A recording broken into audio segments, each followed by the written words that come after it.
Hello students, welcome to my YouTube channel educational Sanjeevani. Myself Rishabh Singh. और आज का जो अपना टॉपिक है वो है प्रकाश का अपवर्तन। प्रकाश का परावर्तन अपन ने कंप्लीट कर लिया है और उसमें जो बातें थी वो मैं एक बार बताऊंगा आपने कौन कौन से पॉइंट पढ़े हैं। तो आपने पढ़ा था सबसे पहले प्रकाश के बारे में, उसके बाद में आपने पढ़ा था प्रकाश के परावर्तन के बारे में, प्रकाश के परावर्तन के नियम आपने पढ़े, समतल दर्पण द्वारा प्रकाश का परावर्तन कैसे होता है, प्रतिबिंब निर्माण कैसे होता है वो आपने देखा। उसके बाद में आपने दर्पण का एक और प्रकार देखा जिसे बोलते हैं अपन गोलीय दर्पण। गोलीय दर्पण भी दो तरह का होता है, उत्तल बोलते हैं अपन और एक अवतल बोलते हैं। अवतल के अंदर भी आपने 6 स्थितियां पढ़ी थी प्रतिबिंब निर्माण की, और उत्तल के अंदर आपने 2 स्थितियां पढ़ी थी प्रतिबिंब निर्माण की। और अवतल में जो 6 स्थितियां होती हैं उनमें से 5 स्थिति में आप कहते हो वास्तविक प्रतिबिंब बनता है, एक स्थिति में आप बोलते हो आभासी प्रतिबिंब बनता है, और उत्तल के अंदर दोनों स्थितियां कैसा प्रतिबिंब बना के देती है, आपको आभासी प्रतिबिंब का निर्माण करके देती है। ठीक है, उसके बाद में आप आगे चले थे तो आपने देखा था कि R बराबर 2F जो एक फॉर्मूला है वो कैसे डाइव होता है। मतलब अपन ऐसे ही बोल सकते हैं कि गोलीय दर्पण की वक्रता त्रिज्या और फोकस दूरी के बीच में क्या संबंध होता है, तो वो आता है R बराबर 2F। ये डेरिवेशन भी आपने कर लिया था। इसके बाद में जब आप आगे चले थे तो आपने पढ़ा था दर्पण सूत्र या दर्पण समीकरण के बारे में, जो होता है 1/f बराबर 1/v प्लस 1/u।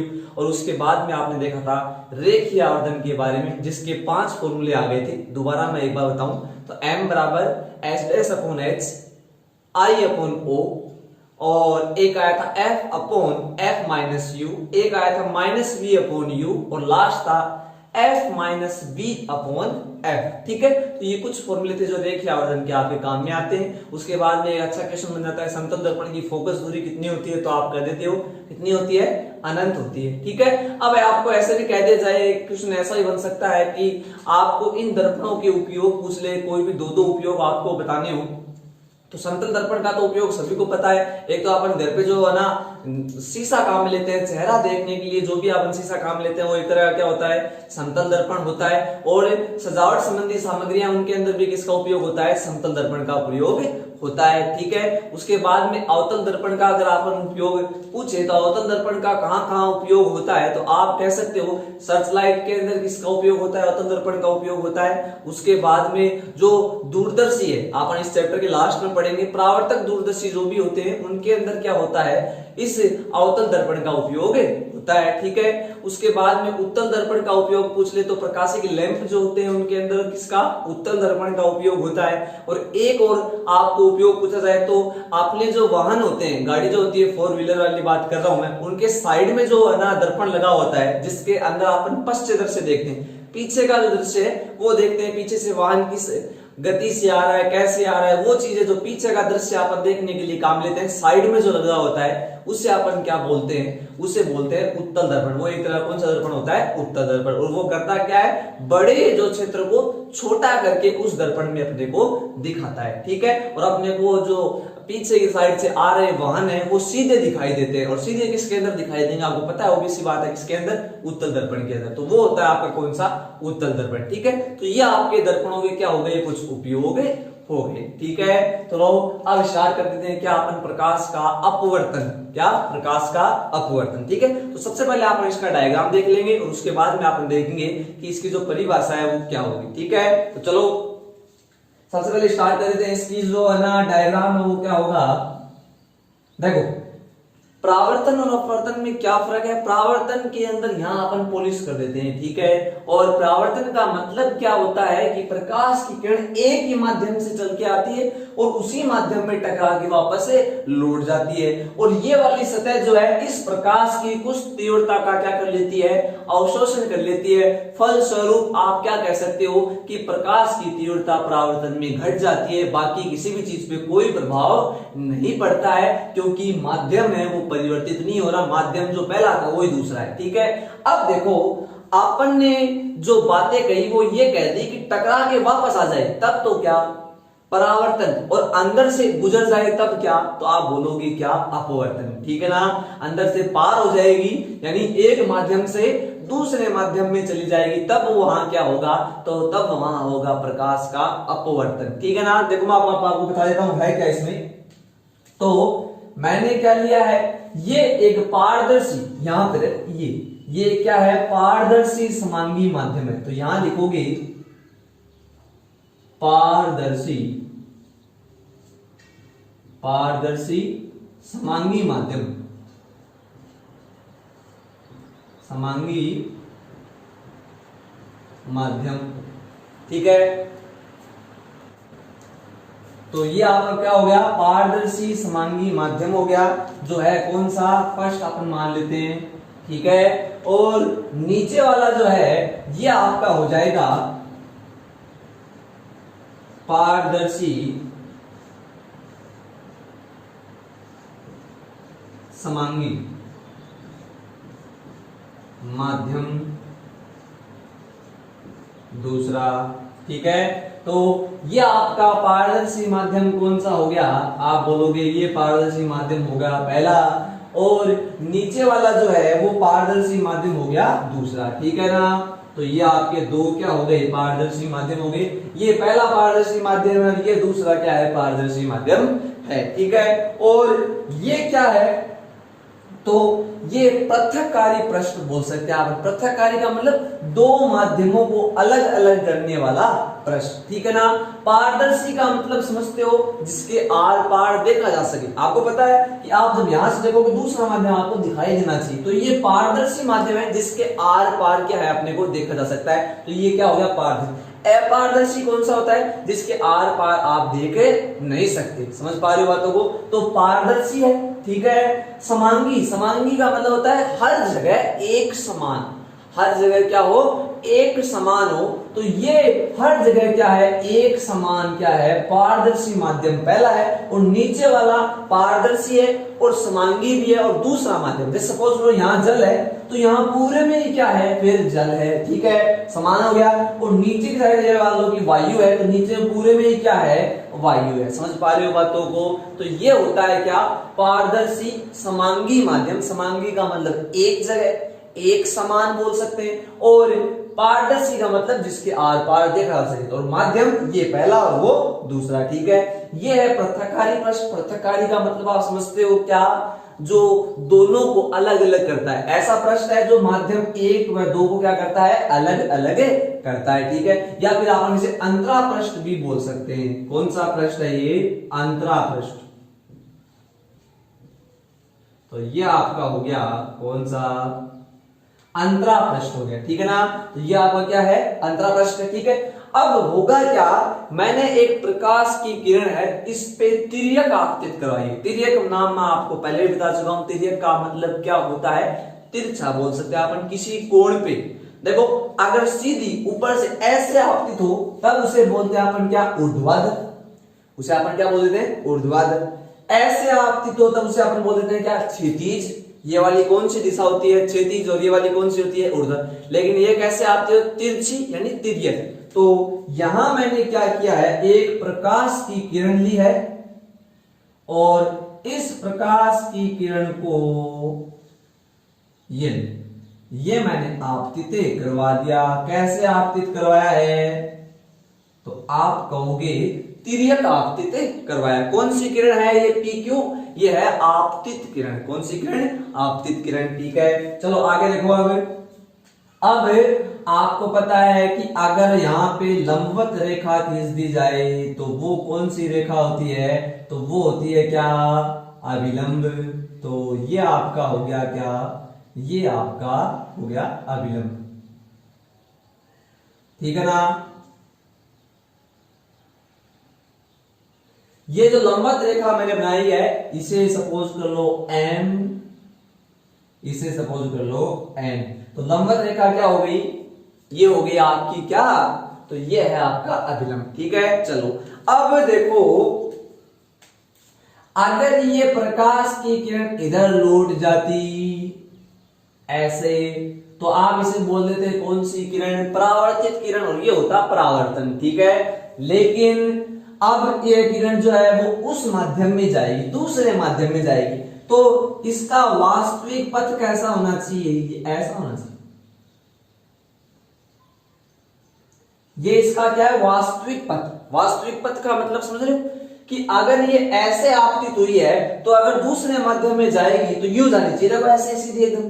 सही बोल रहा हूं ना। लेकिन होता क्या है, ये पथ से विचलित हो जाती है, भ्रमित हो जाती है, इधर उधर हो जाती है, ये इस पथ पे वापस नहीं जाती है दूसरे माध्यम में। मेरी बात समझ आ रही है? तो अपन ऐसे कह सकते हैं कि ये जो किरण है आपतित हुई, आपतित होने के पश्चात दूसरे माध्यम में गई, लेकिन अपने वास्तविक पथ में, इसका जो रियल पथ था वो यही था, लेकिन इस पथ पे ये नहीं जाती है, इस पथ से होके ये नहीं गुजरती है, और ये क्या हो जाती है, विचलित हो जाती है। और विचलित कैसे होती है, या तो ये अभिलंब के पास आ जाती है या फिर अभिलंब से दूर चली जाती है। मेरी बात समझ आ रही है? या तो अभिलंब के क्या आ जाएगी, पास आ जाएगी, या फिर अभिलंब से दूर चली जाएगी। इस घटना को बोलेंगे अपन प्रकाश का क्या, अपवर्तन। ये क्या है, प्रकाश का अपवर्तन। तो देखो मैं एक फिनोमेना ले लेता हूं कि पास आई, देखो दूर भी जा सकती है, और ये आ गई इसके क्या, पास में। ठीक है क्या, ये बात समझ में आई आपके?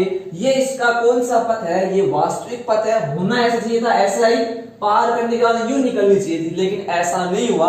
ये क्या है, पास आ गई, किसके, अभिलंब की। अभिलंब की क्या आ गई, देखो यूं पास आ गई, और अगर ऐसे हो जाती तो फिर अभिलंब से ये दूरे चली जाती। तो ये जो घटना है इसे बोलते हैं अपन क्या, प्रकाश का अपवर्तन। ठीक है, चलो तो ये कौन सा पथ हो गया, तो इस पथ के बारे में आप क्या कह सकते हो बताओ, तो ये है वास्तविक पथ। वास्तविक पथ हो गया। ठीक है, चलो ये वास्तविक पथ है, और ये क्यू आर यहां डैश लिख देता हूं, देखो Q R dash, R dash Q dash इसलिए क्योंकि वास्तविक पथ था, लेकिन इसे इसने फॉलो नहीं किया, इसका इसने अनुसरण नहीं किया है, और ये यहां आ चुकी है। समझ पा रहे हो? तो ये वाली क्यू आर कौन सी किरण हो गई, ये हो गई अपवर्तित। अपवर्तन हुआ इसलिए कौन सी किरण है, ये अपवर्तित। और ये वाली कौन सी है, परावर्तित। ये वाली कौन सी है, परावर्तित। ठीक है, जब भी कोई प्रकाश की किरण आपतित होती है तो देखो घटनाएं दोनों होती है। कौन सी, प्रकाश का परावर्तन भी होता है, प्रकाश का अपवर्तन भी होता है, और प्रकाश का अवशोषण भी होता है। ठीक है, लेकिन परावर्तन और अपवर्तन में से जो भी घटना ज्यादा होती है, जो भी डोमिनेट करता है, डोमिनेट का मतलब आप समझते हो, जो भी हावी होता है ना, उसी की फिर चलती है, और उसी घटनाओं को अपन काम में ले लेते हैं। जैसे सपोज करो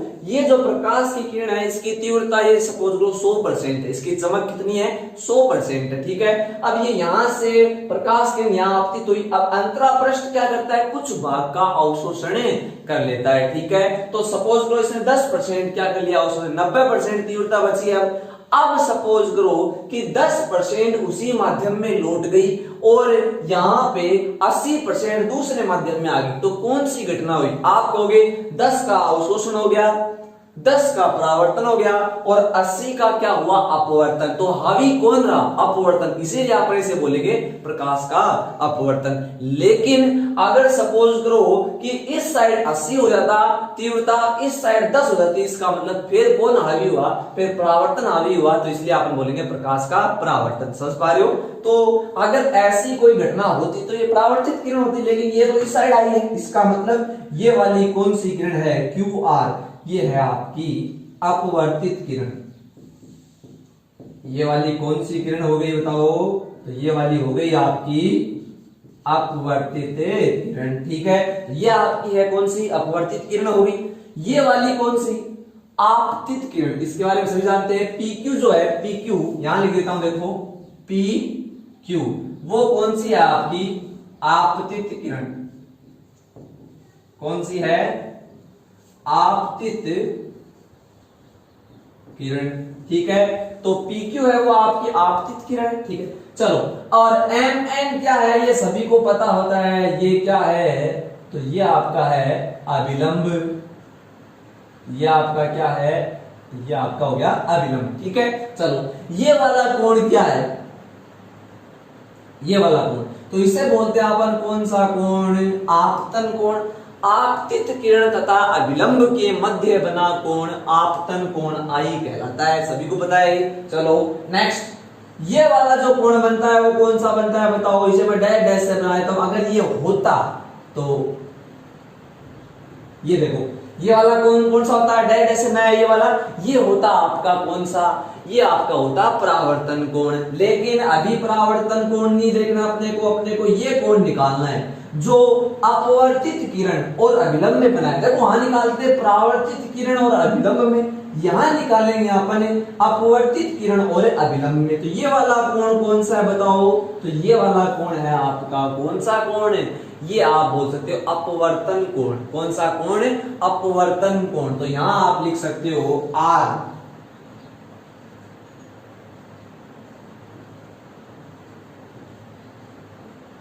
अपवर्तन कोण, ठीक है क्या? तो ये आर हो गया आपका कौन सा कोण? अपवर्तन कोण। ठीक है, ये वाला पारदर्शी समांगी माध्यम 1, ये वाला पारदर्शी समांगी माध्यम 2, और ये है क्या है? अंतरापृष्ठ हो गया। ठीक है, जो दोनों माध्यमों को क्या करता है? अलग अलग करता है। ठीक है, और ये अभिलंब के पास आई है। अभिलंब से दूर कब जाती है? अभिलंब के पास कब आती है वो तो अपन आगे देख लेंगे, लेकिन यहाँ याद रखो विचलित हुई है। विचलित का मतलब भ्रमित। यहां अपन कह सकते हैं वास्तविक पथ पे न जाके ये या तो वास्तविक पथ से दूर चली गई या वास्तविक पथ के इस साइड में। तो लेफ्ट और राइट साइड में ये क्या हो चुकी है? दाएं और बाएं साइड में ये मुड़ चुकी है। इसी घटना को बोलते हैं परावर्तन, नहीं अपवर्तन। कौन सा?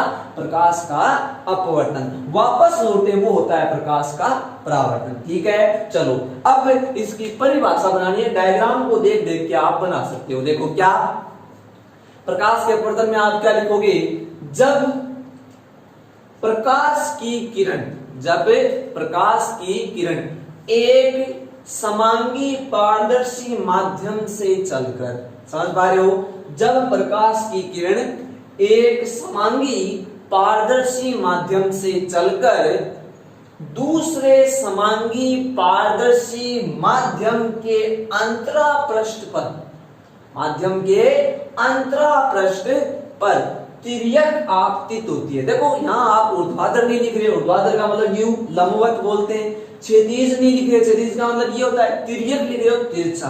तो एक समांगी पारदर्शी माध्यम से चलकर दूसरे समांगी पारदर्शी माध्यम के अंतरापृष्ठ पर तिर्यक आपतित होती है, तो वह अपने मूल पथ से, मूल पथ का मतलब समझते हो? मूल का मतलब खुद का, ये अपना खुद का पथ था ये वाला इसका, लेकिन वह अपने मूल पथ से विचलित हो जाती है।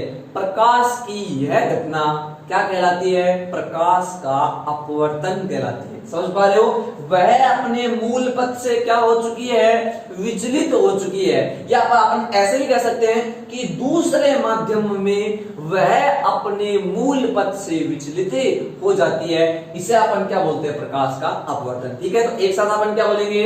जब प्रकाश की किरण किसी एक पारदर्शी समांगी माध्यम से चलकर किसी दूसरे समांगी पारदर्शी माध्यम के अंतरापृष्ठ पर तिर्यक आपतित होती है, तो दूसरे माध्यम में वह अपने मूल पथ से विचलित हो जाती है। प्रकाश की यह घटना प्रकाश का अपवर्तन कहलाती है। ठीक है, और ये आप उसका क्या बना सकते हो? डायग्राम बना सकते हो। समझ गए भी? तो नोट करो इसे। ये था आपका प्रकाश का अपवर्तन। ठीक है, चलो अब चल देते हैं अपन आगे।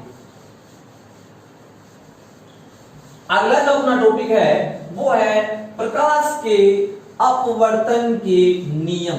प्रकाश के अपवर्तन के जो नियम है वो क्या होते हैं? जैसे अपन परावर्तन के नियम पढ़ते हैं वैसे अपन क्या करेंगे? अपवर्तन के भी अब नियम पढ़ लेंगे। ठीक है, तो प्रकाश के अपवर्तन के नियम वो देखो आप क्या होते हैं। प्रकाश के अपवर्तन के नियम है वो अपन पढ़ते हैं। ठीक है, तो प्रकाश के अपवर्तन के भी दो नियम होते हैं। जैसे परावर्तन के दो नियम होते थे वैसे अपवर्तन के भी कितने नियम होते हैं? दो नियम होते हैं। तो अपन सबसे पहले देख लेते हैं प्रथम नियम जो है वो क्या कहता है। तो ये देखो मैं हेडिंग डाल देता हूं यहां पे, प्रथम नियम। प्रथम नियम अपन देख लेते हैं। ठीक है, तो प्रथम नियम क्या कहता है? डायग्राम में आप देखोगे है ना, तो डायग्राम में देखने से क्या पता चलता है? देखो प्रथम नियम सेम हो गया। कैसे?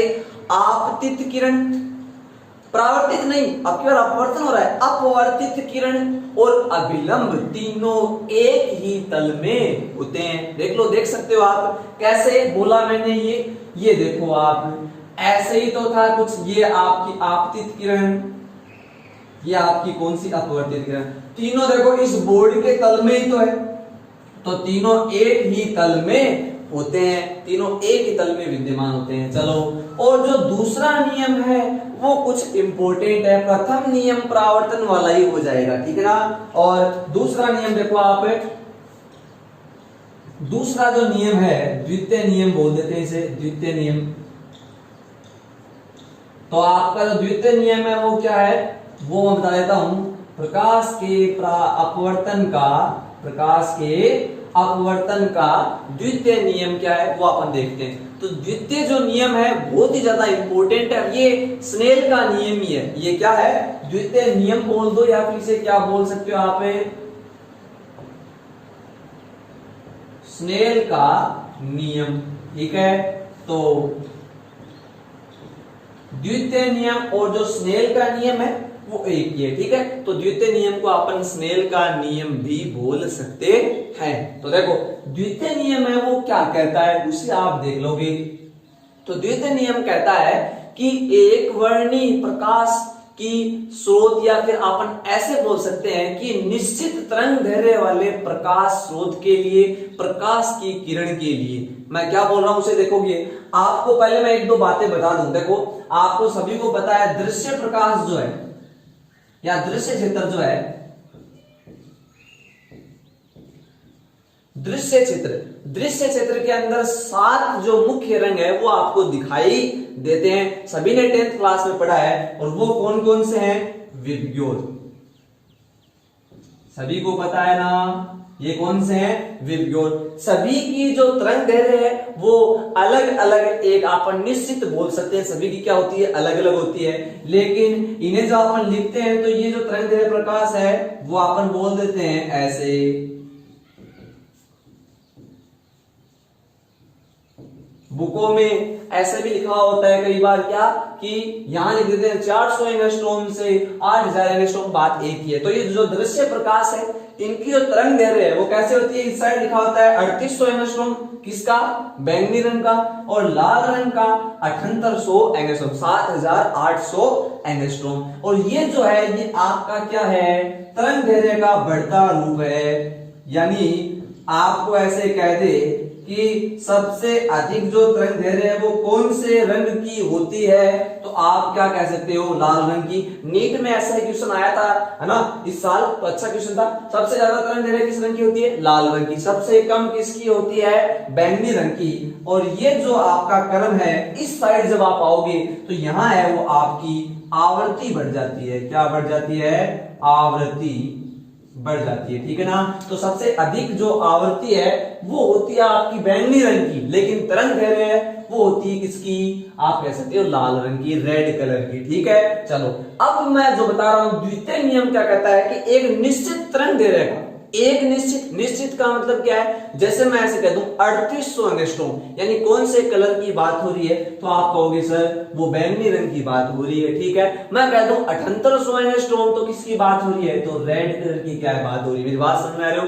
तो एक निश्चित तरंग दैर्ध्य का आपको क्या लेना है, प्रकाश लेना है, उसी के लिए ये नियम लागू होता है। तो देखो यहां मैं ऐसे भी लिख सकता हूं, देखो एक नाम मैंने बोला क्या, एक निश्चित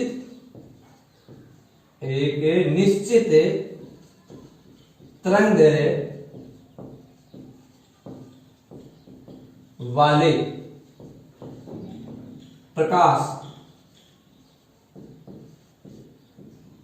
के लिए,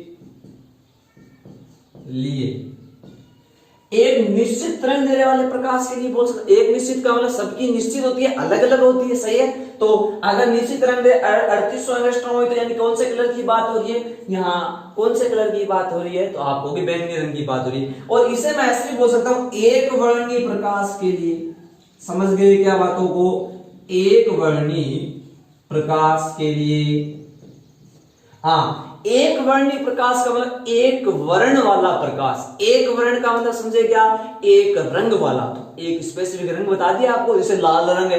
तो देखो यहां जो बोल रहा है वो क्या कह रहा है, एक तरंग दे रहे, निश्चित तरंग दे, यानी एक रंग वाले की बात चल रही है। और नीचे आपने ऐसे बोल सकते हैं एक वर्णी प्रकाश, तो क्या है, एक रंग वाले प्रकाश की क्या हो रही बात। तो ऐसे भी लिख सकते हैं और ऐसे भी अपन लिख सकते हैं, ठीक है ना। तो देखो क्या कह रहा है, एक निश्चित तरंग दैर्ध्य वाले प्रकाश के लिए आपतन कोण की ज्या।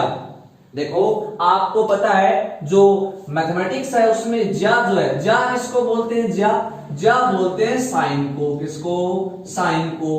कोज्या किसको बोलते हैं, कोज्या, तो कोज्या बोलते हैं कोस को। और स्पर्श ज्या किसे बोलते हैं, स्पर्श ज्या, तो स्पर्श ज्या बोलते हैं टेन को। आप ये याद रख लोगे, आपके काम में आएगी ये बातें। क्या, कोज्या किसे बोलते हैं, कोस को, ज्या किसे बोलते हैं, साइन को, और स्पर्श ज्या किसे बोलते हैं, टेन को, ठीक है ना। अब देखो मैं एक बार थोड़ा सा इसे मिटा देता हूं। हाँ, एक निश्चित तरंग दैर्ध्य वाले प्रकाश के लिए, या फिर एक वर्णी प्रकाश के लिए, सिंपल बोले तो एक वर्णी प्रकाश के लिए आपतन कोण की ज्या, आपतन कोण की ज्या। तो आप बोलोगे आपतन कोण मतलब आई, और इसकी ज्या बोले तो साइन आई। आपतन कोण की क्या हो गया, ये ज्या हो गया। आपतन कोण की ज्या तथा परावर्तन नहीं बोलना आपको, कौन सा बोलना याद रखो, क्या यहां हो रहा है अपवर्तन, तथा अपवर्तन कोण की ज्या, यानी साइन आर का अनुपात, इन दोनों का अनुपात एक नियतांक होता है, या फिर कह सकते हैं नियत होता है, सदैव नियत होता है, ठीक है। क्या, एक निश्चित रंग के लिए, एक वर्णी प्रकाश स्रोत के लिए, एक वर्णी प्रकाश के लिए आपतन कोण की ज्या का मान तथा अपवर्तन कोण की ज्या का मान का अनुपात, या अपवर्तन कोण की ज्या का अनुपात एक क्या होता है, नियतांक होता है। क्या होता है, नियतांक, ठीक है। और वो जो नियतांक होता है n2 1, मैं बताऊंगा ये n2 है क्या। ये क्या है बोले तो आपतन कोण की ज्या, ये क्या है, अपवर्तन कोण की ज्या, दोनों का अनुपात ले लिया, वो नियतांक होगा। नियतांक क्या है, n2 ये n2 क्या है, तो n2 को बोलते हैं माध्यम दो का, या फिर ऐसे बोल सकते हैं दूसरे माध्यम का, ठीक है ना। दूसरे माध्यम का प्रथम माध्यम के सापेक्ष अपवर्तनांक, ठीक है। तो चलो ऐसे लिख देता हूं, यहां लिखोगे आप, क्या लिखोगे, दूसरे माध्यम का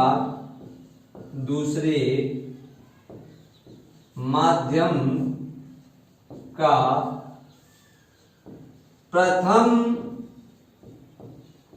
माध्यम के सापेक्ष ये हो जाएगा अपवर्तनांक। क्या हो जाएगा, अपवर्तनांक, ठीक है। तो n2 जो है, जो मैं बोल रहा हूं एक नियतांक है, फिक्स राशि है, फिक्स एक भौतिक राशि है। जैसे इन दोनों का आप अनुपात यहाँ 2 आ गया, तो 2 एक क्या है, नियतांक। तो एक फिक्स राशि आपको मिलेगी, सदैव नियतांक मिलेगा, और वो किसके बराबर होगा, n2 यानी n2 है क्या, दूसरे माध्यम का पहले माध्यम के सापेक्ष है, अपवर्तनांक इसे बोलते हैं। तो sine I upon sine R is equal to n2 sine I upon sine R is equal to n2, ये है द्वितीय नियम, और इसी को बोलते हैं अपन स्नेल का नियम, ठीक है। चलो एक साथ अपन इसकी परिभाषा बोलेंगे, तो क्या बोलेंगे, किसी निश्चित रंग दैर्ध्य वाले प्रकाश के लिए, अर्थात एक वर्णी प्रकाश के लिए, किसकी, आपतन कोण की ज्या तथा अपवर्तन कोण की ज्या का अनुपात सदैव एक नियतांक होता है। तो ये लिखोगे, अर्थात sine I upon sine R is equal to नियतांक, यानी n2 1 नीचे लिखोगे, जहां n2 दूसरे माध्यम के सापेक्ष दूसरे माध्यम, या फिर ऐसे लिखोगे n21 इक्वल टू दूसरे माध्यम का प्रथम माध्यम के सापेक्ष अपवर्तनांक कहलाता है, तथा इसी को क्या कहा जाता है, इसे स्नेल का नियम भी कहा जाता है। समझ गए बात को? तो ये थे आपके दो नियम, sine I upon sine R equal to नियतांक। बहुत ही ज्यादा इंपॉर्टेंट ये फॉर्मूला हो गया, ठीक है। इस फॉर्मूले को आप बहुत ही ज्यादा क्या याद रखोगे, बाकी बात अपन करेंगे कल, ठीक है। Thank you. आप यहां तक पढ़ते रखोगे और इसके बाद का टॉपिक है वो अपन अगले वीडियो में डिस्कस